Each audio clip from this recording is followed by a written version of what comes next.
नमस्कार, मैं हूं रवि अवस्थी और नॉकआउट में आज की सबसे बड़ी खबर आपको बता देता हूं। पहले आप इन दो लाइन को समझ लीजिए और पढ़ लीजिए, उसके बाद मैं आपको इस खबर की पूरी डिटेल बताऊंगा और आप इस खबर को देखने के बाद अपने कमेंट्स ज़रूर करिएगा और बताइएगा कि इस पूरे फसाद की जड़ ईरान है या अमेरिका। पहली लाइन में क्या लिखा है? कब्र में खामनेई, बाहर निकला ईरानी परमाणु। और दूसरी लाइन में लिखा है कि ट्रंप को मार देंगे और इजराइल को मिटा देंगे। ये दो देशों के बीच का मामला अब नहीं रह गया है। आप ये मान के चलिए कि पश्चिमी एशिया में इस वक्त परमाणु गदर शुरू होने वाला है और दावा किया जा रहा है कि जनाजा जैसे ही सुपुर्दे खाक हुआ खामनेई का, उसके बाद ईरान के जो अचानक परमाणु जो तेवर थे या जंगी जो तेवर हैं वो अचानक इतने ज़्यादा हाईलाइट क्यों हुए, आक्रामक क्यों हुए, उसके पीछे की 2-3 वजह बताई जा रही हैं। पहले आपको इससे जुड़ी हुई 3 मुख्य खबरें बता दें जिसका पूरा बेस इस पूरी लाइन से जुड़ा हुआ है। पहली खबर यह है कि ईरानी मीडिया डंके की चोट पर दावा कर रहा है कि सुप्रीम लीडर अली खामनेई के जो बेटे हैं मुस्तफा खामनेई वो जिंदा हैं और वो एक जो उनकी शोक सभा होगी उसके अंदर वो शामिल होंगे मुस्तफा खामनेई। और दूसरी ही खबर इससे जुड़ी हुई है कि जैसे ही मुस्तफा खामनेई सामने आएंगे, ईरान अपनी नई परमाणु नीति का धमाकेदार ऐलान पूरी दुनिया के सामने करेगा और दावा करेगा कि ईरान दुनिया में पूरा हक रखता है कि वो भी अपने परमाणु ऊर्जा के साथ साथ अपनी परमाणु सुरक्षा को भी ध्यान में रखकर कुछ ऐसी चीज़ें ला सकता है जो शायद ईरान का पहला परमाणु बम साबित होगा। हो सकता है कि ये 24 से 48 घंटे के अंदर एक बड़ी खबर हम सबके सामने आ जाए। दूसरी इंपॉर्टेंट बात यह है कि इजराइल की मोसाद एजेंसी ने एक धमाकेदार बयान दिया है और दावा किया है और उसके पुख्ता सबूत मीडिया में भी दिए हैं और कुछ अमेरिकन अधिकारियों पेंटागन को भेजे हैं कि ट्रंप की जान को ज़रूरत से ज़्यादा खतरा है और ईरान की आईआरजीसी ने पूरा प्लान बना लिया है कि ट्रंप को कैसे मारना है, कब मारना है, अमेरिका के अंदर मारना है या दौरे के दौरान मारना है। इसकी पूरी प्लानिंग, उसकी पूरी खुफिया इनपुट मोसाद ने उठाकर पेंटागन पहुंचाए हैं और ट्रंप को साफ साफ बोल दिया गया है कि आप ज़्यादा जोश में ना आएँ, आप ज़्यादा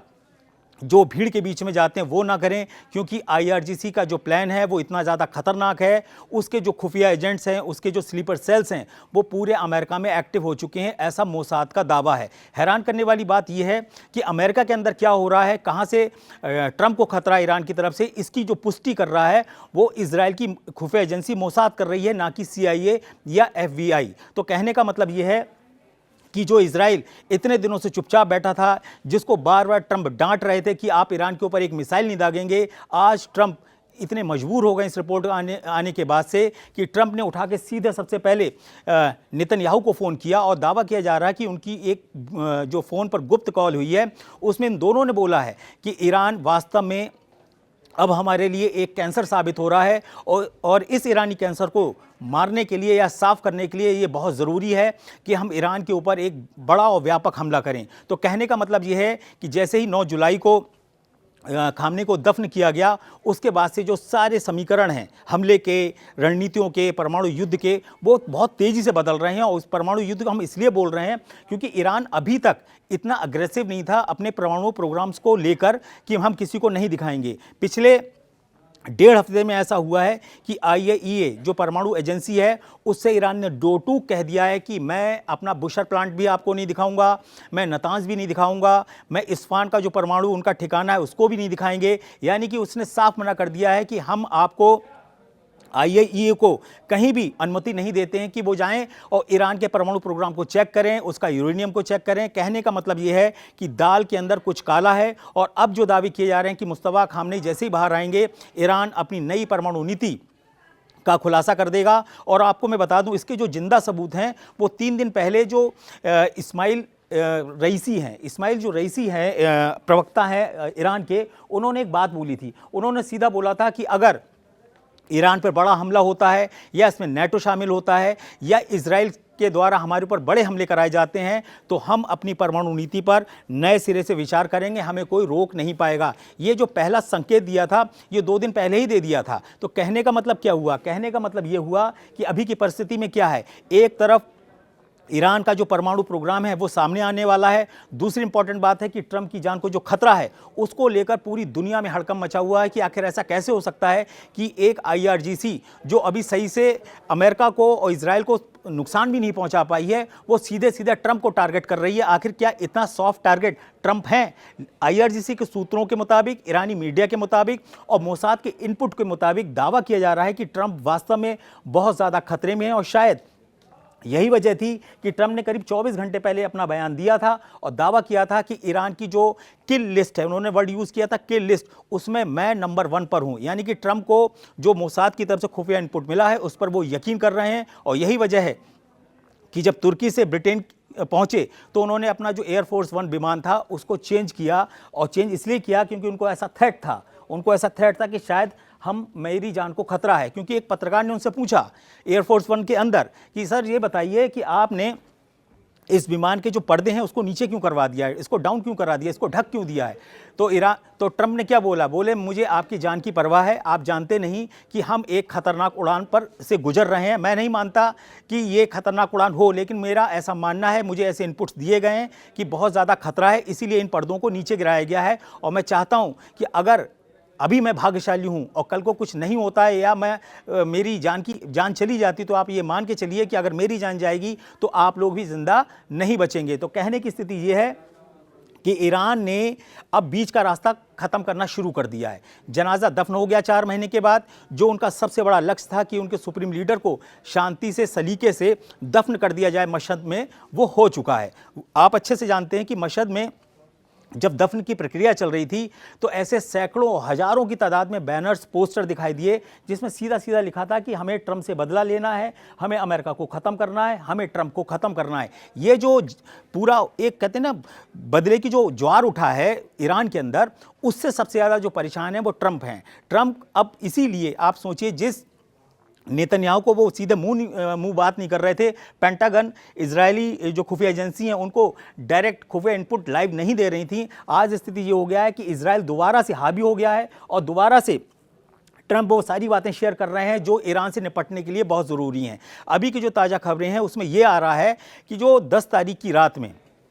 10 तारीख की जो 9 और 10 की दरमियानी रात में जो हमले हुए हैं उसमें बड़ी चौंकाने वाली खबरें आई हैं। ऐसा दावा किया जा रहा है कि चुन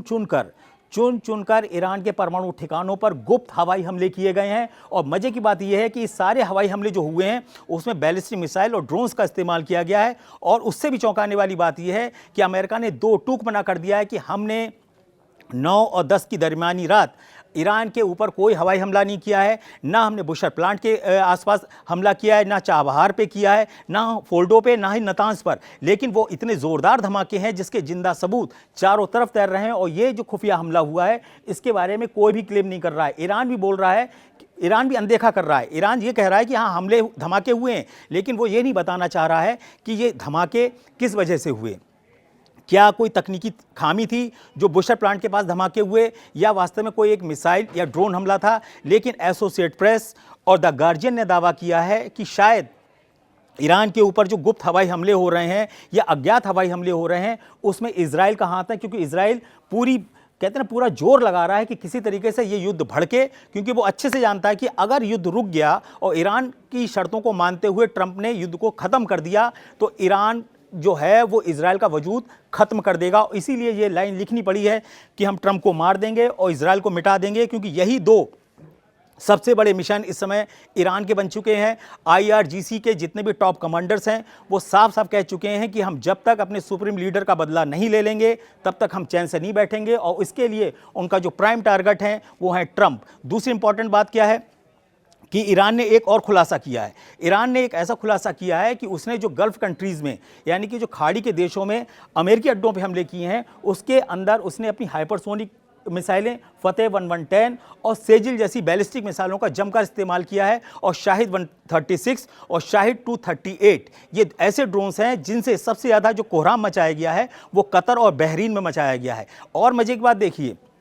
जिस तरीके का गुप्त हमला 9 और 10 जुलाई की रात में ईरान के ऊपर हुआ है, ठीक इसी तरीके के गुप्त हमले 8 और 9 जुलाई की दरमियानी रात जॉर्डन पे हुए और जॉर्डन में भी अमेरिकन ठिकानों को निशाना बनाया गया। और ऐसी रिपोर्ट्स हैं कि जॉर्डन में अमेरिका को अच्छा खासा नुकसान है। ईरानी मीडिया तो यहाँ तक दावा कर रही है कि बहुत से अमेरिकन सैनिक वहाँ पे घायल हुए हैं, लेकिन यहाँ पर आपको मैं फिर बता दूँ, किसी भी इंटरनेशनल मीडिया ने इसकी स्वतंत्र पुष्टि नहीं की है। ईरानी मीडिया ऐसा दावा कर रहा है, वहाँ की जो फार्स न्यूज़ है,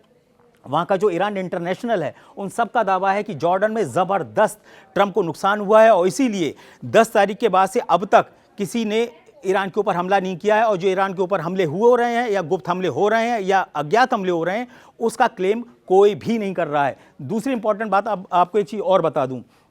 यहाँ पे ईरान के जो बुशर प्लांट है, वहाँ के जो गवर्नर हैं, डिप्टी गवर्नर, उनका नाम है एहसान जहानिया। एहसान जहानिया ने क्या दावा किया कि बुशर प्लांट के पास में, मेन गेट के पास में जोरदार मिसाइल हमले हुए हैं और उसकी वजह से बुशर प्लांट के पास बहुत ज़्यादा नुकसान हुआ है। जब से ये क्लेम गवर्नर की तरफ से किया गया है, उसके बाद से रूस की त्योरियाँ चढ़ गई हैं, क्योंकि आपको बता दें,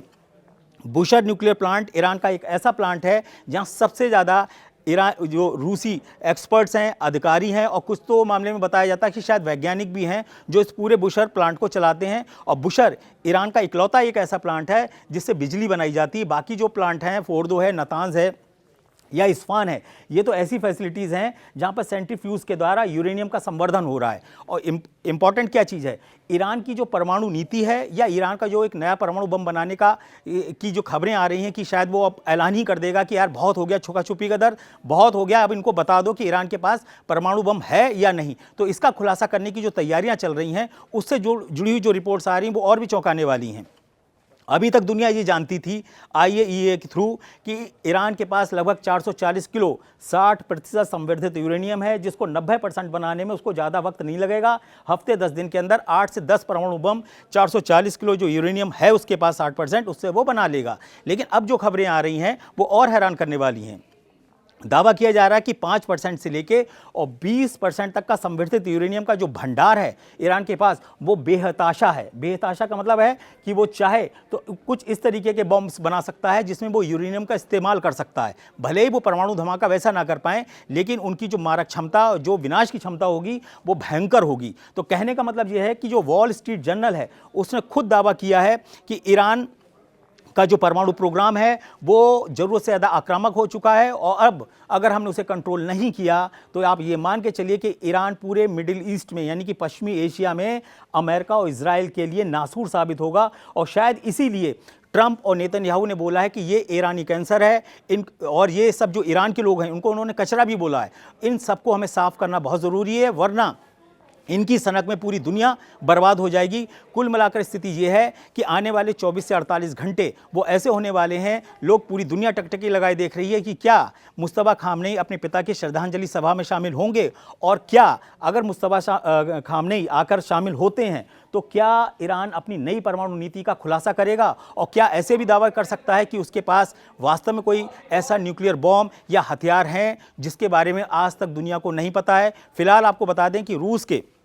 राष्ट्रपति पुतिन के करीबी दिमित्री मेदवेदेव, जो पूर्व राष्ट्रपति भी रह चुके हैं अमेरिका के, वो रूस के, उन्होंने क्या बोला था, उन्होंने दो टूक बोला था कि जिस तरीके से बाकी दुनिया के देशों के पास परमाणु हथियार हैं, ईरान के पास पूरी क्षमता है और ईरान के पास पूरा अधिकार है कि वो भी अपनी रक्षा के लिए ऐसी चीज़ों को रखे। और उन्होंने यहाँ तक इशारे में बोल दिया था दिमित्री मेदवेदेव ने कि हो सकता है कि कोई भी देश, उन्होंने नाम किसी का नहीं लिया, कोई भी देश ईरान को रेडीमेड परमाणु बम या हथियार दे सकता है। तो कहने का मतलब ये है कि ये जो पूरा गदर कटा है और ये जो पूरा भ्रमजाल फैला हुआ है, कहीं ऐसा तो नहीं कि उत्तर कोरिया को रूस ने मोहरा बनाकर कोई हथियार पहुंचा दिया हो ईरान तक, कहीं ऐसा तो नहीं कि वास्तव में रशिया के वैज्ञानिकों ने बुशर प्लांट की आड़ में ही कुछ ऐसा उसको परमाणु हथियार या बॉम्ब्स सप्लाई करने में या बनाने में मदद की हो या बनाने के करीब पहुंचा दिया हो, जो अब पूरी दुनिया के लिए नासूर बन रहा है। क्योंकि अभी की स्थिति ये हो गई है कि ना तो रूस चाहता है कि ट्रंप की दादागिरी पूरी दुनिया में हावी रहे, और ना ही चीन चाहता है कि ट्रंप का दबदबा पूरे मिडिल ईस्ट में हो, क्योंकि चीन का भी बहुत सारा जो पैसा और जो संसाधन लगे हैं वो मिडिल ईस्ट में लगे हैं। तो कुल मिला के भौगोलिक स्थिति ऐसी बन गई है, रणनीतियाँ ऐसी बन गई हैं और कंडीशंस ऐसी आ गई हैं कि अब हर हालत में अमेरिका को ईरान से आर पार की जंग करनी होगी, ज़मीन पर उतरना होगा। आर पार की जंग जब तक नहीं होगी इसका फैसला नहीं होने वाला है। ये कोड़ में खाज बन चुका है और मैं इसीलिए आपसे कह रहा हूं कि इसके ऊपर आप अपनी गंभीर टिप्पणियां भी करिए और जो चीज़ें आपको मेरी पसंद आई हो उस पर आप अपना लाइक करिए, अगर नहीं आई हैं तो उस पर टिप्पणी करिए, क्यों नहीं आई हैं वो भी बताइए। हम आपके कमेंट्स का बहुत अच्छे से स्वागत करते हैं, चाहे पॉजिटिव हो चाहे निगेटिव। कुल मिलाकर अब जो भी बड़ा अपडेट होगा वो मैं आपको ज़रूर बताऊंगा, लेकिन इतना तय मानिए कि जैसे ही कब्र में खामने गए हैं, ईरान के परमाणु बम से जुड़ी खबरें बहुत तेज़ी से सामने आने लगी हैं और यही वजह है कि ट्रंप को मारने को और इजराइल को मिटाने का जो पूरे ईरान के अंदर 31 प्रांतों के अंदर जो गदर कटा हुआ है उसके ऊपर कुछ ना कुछ बड़ा होने वाला है, ये निश्चित है। अब हम देखते हैं कि अगले 24 से 48 घंटे में क्या होता है। फिलहाल नॉकआउट में इतना ही और आगे आपसे जल्दी मिलेंगे, तब तक के लिए जय हिंद।